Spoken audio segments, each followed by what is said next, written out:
If you trek high into the Andes that straddle the border between Colombia and Ecuador, you will find a fragile ecosystem crucial to the water and energy supply for both nations. These high-altitude wetlands, called páramos, regulate the water cycle by absorbing and slowly releasing rainwater. But as deforestation pushes human settlement higher into the Andes, and a warming climate threatens to starve the páramos of rain, grassroots activists in Colombia and Ecuador are fighting to protect them. These Ecuadorian women are among 13 members of El Tablón, a rural community outside the capital, Quito, who work in a nursery for paper trees. The name comes from their thin, many-layered bark. The trees are then replanted in the páramo. The initiative is run by the Fund for Protecting Water, or FONAG, set up by the international advocacy group Nature Conservation. Diana Sopalo and the others who work in this nursery have already planted 40,000 paper trees and are growing 100,000 more. Son plantas nativas del páramo. She says the paper trees are native to the páramo and release water little by little. Mantener el agua y para ir soltando poco a poco. And that water is desperately needed down in Quito. Paola Fuentes is a water analysis specialist with FONAG. The water originates in this area. That's why we call them source or areas of water recharge. And conserving these páramo, these wetlands, is essential for the low areas in the city.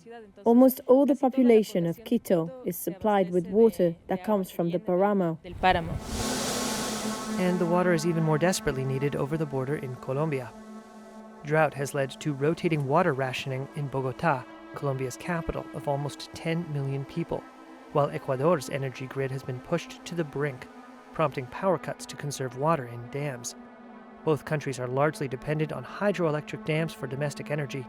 Colombia suspended electricity exports to its neighbor to shore up its own power reserves. The crisis comes as Colombia prepares to host the United Nations Conference on Biodiversity in the city of Cali at the end of October.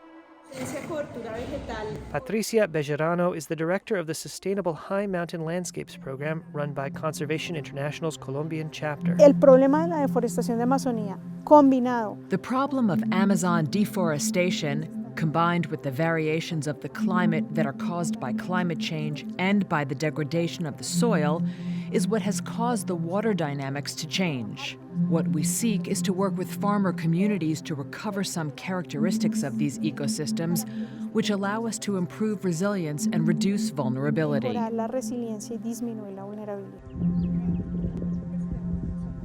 A park in Guatavita, Colombia that had been used for cattle grazing has now been a protected area since 2018, and fragile species have slowly grown on the land.